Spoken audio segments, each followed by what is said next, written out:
Hello, my name is Stacey Kulesza. Thank you for jumping in the Geo-PIT with me this summer.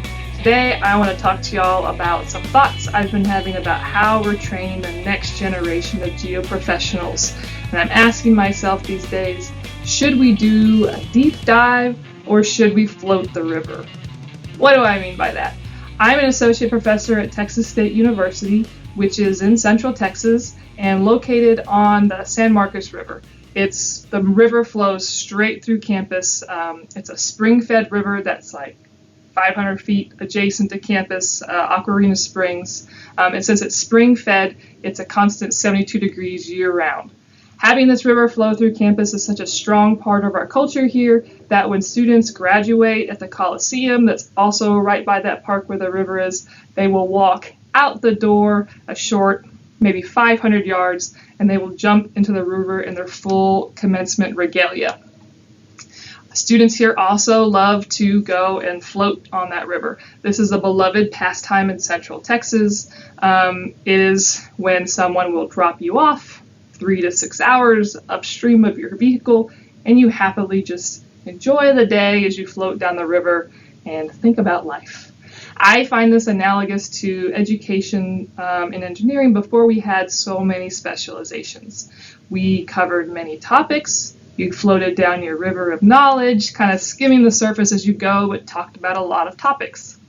On the other hand, specifically when we talk about graduate school and even more so at the PhD level, we discuss a different phenomena, right? We take the deep dive, where you don't venture very far from one particular geotech spot, but you explore the intricacies of that topic so you become the leading expert.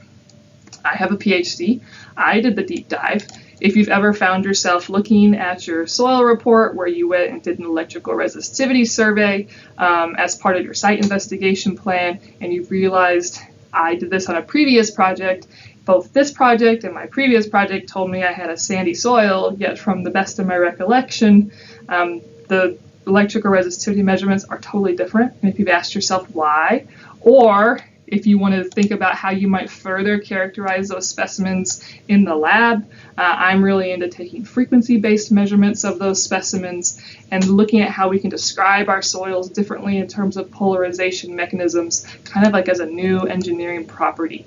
I think about this all the time because of my deep dive. If you want to ask me about it, I will tell you about it. I want to tell you about it, right? Like every person with a PhD or anyone that's done their research. But it is August, y'all, and in a couple of days, our undergrads as well as our graduate students are going to go, they're going to walk across the stage, and they're going to jump in the river in their regalia. And when I see what they're doing with their career choice, the next steps in their lives, as many of them go into industry, I found I'm having some inner turmoil with whether or not we're doing the right thing. Even undergrads here at Texas State get a relatively deep dive into geotech. All of our students have to take soil mechanics. All of our students have to take foundation design, and many of them will take earth retaining structures as a technical elective because it's obviously the best class on campus. I teach it. This makes me happy, right? More geotech classes, more better. We're training more of our students to go out in the geo industry. But if you look at college curriculum over time, we've been cutting back credit hours. I come from a unique family in that my parents are engineers, but also my grandparents went to college, and my grandfather is an engineer. And the number of credit hours that my grandfather took were more than the number of credit hours that my parents took. And those were more than the number of credit hours that I had, which are more than the number of credit hours that our current students have.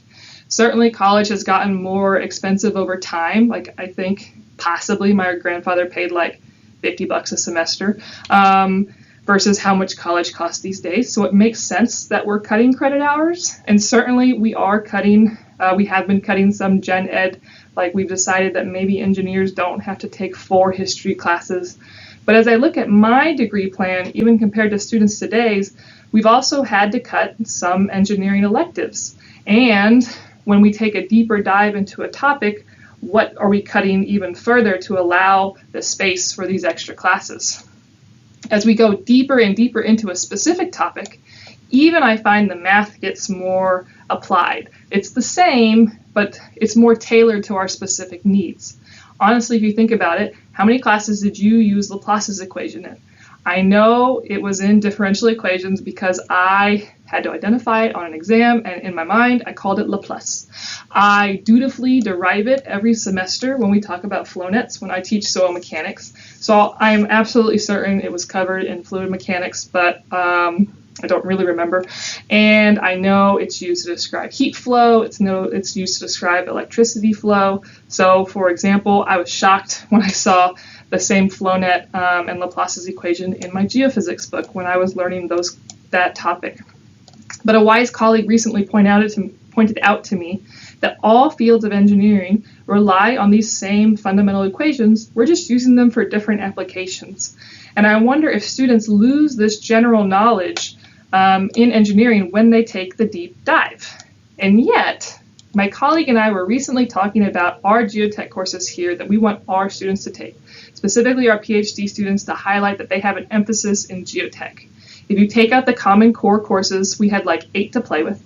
And my first reaction was, I took these 4 courses for my quals. Our students should take these 4 courses for their quals. These are the minimum. Then they'll take 4 other geotechy courses, maybe 2, and then they can pick 2 that are more tailored to their research. But this is, in my mind, the way to go. I won't say what my 4 courses were where I went to school. It is no fault to the instructor, but I can confirm that I hated one of those 4 courses. I didn't understand it. I don't think I understand it to this day. I fumbled my way through it, and I never used it. But yet I listed it as a required course, thinking, this is my colleague's area, so not a problem, he'll teach it. Next thing I know, I'm listed as the instructor next to it because my colleague also doesn't want to teach it. So then we thought, well, do we really need it? Will our students survive without this one fundamental geotechnical class? Maybe.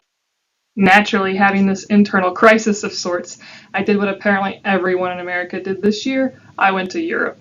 I relaxed, I ate great food, I marveled at historical architecture, I got to wander museums looking at all this classical artwork. I made a pit stop to talk for 15 minutes about those polarization properties I mentioned of fouled ballast materials, because it was a fun trip for me after all. But otherwise, while in a museum, I was looking at some painting, and I started to think about my good pal Leo.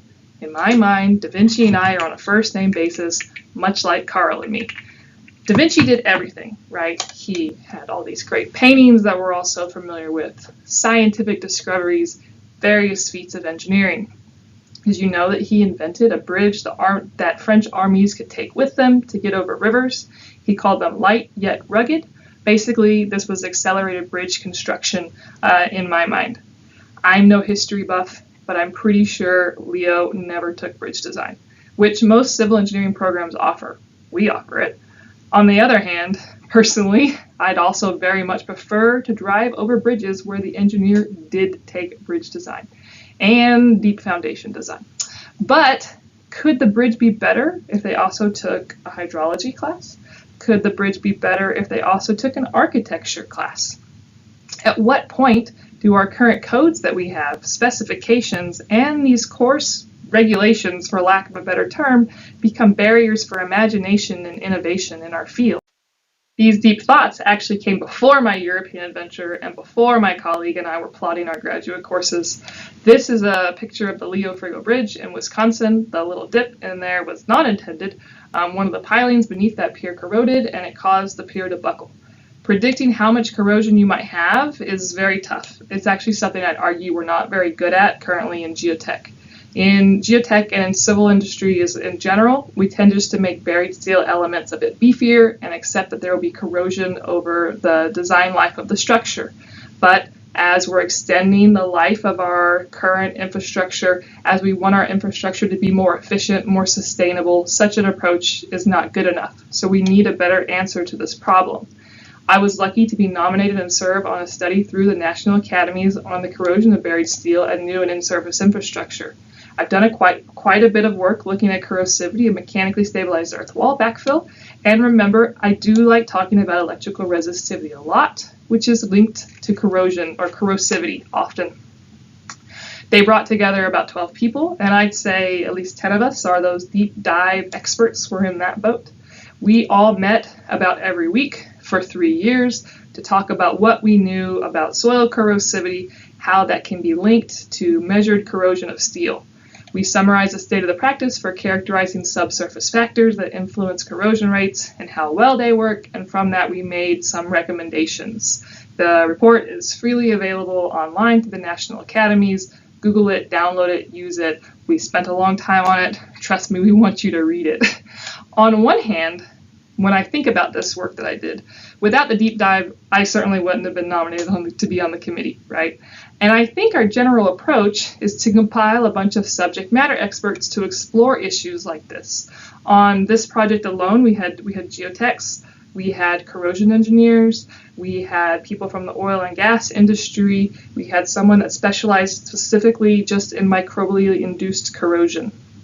Having all these people together made it very exciting.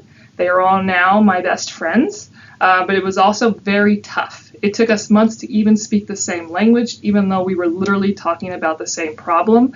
I still struggle with it a little bit. Earlier, I fumbled through and said corrosion, and I meant corrosivity. Like little things like that are important. And I wonder if a few of us understood soils, but also understood the corrosion process. It's an electrochemical process. And also recognize that our subsurface environment is changing because of fewer science classes that maybe we got to take. Would we have more geotechs prepared to address grand challenges like the corrosion of buried steel? To be honest, I don't know. I totally get that I need someone with a PhD that really understands soil structure interactions to make some complex finite element model for a high-rise building on top of a fault in a tight urban environment. I need that in my life.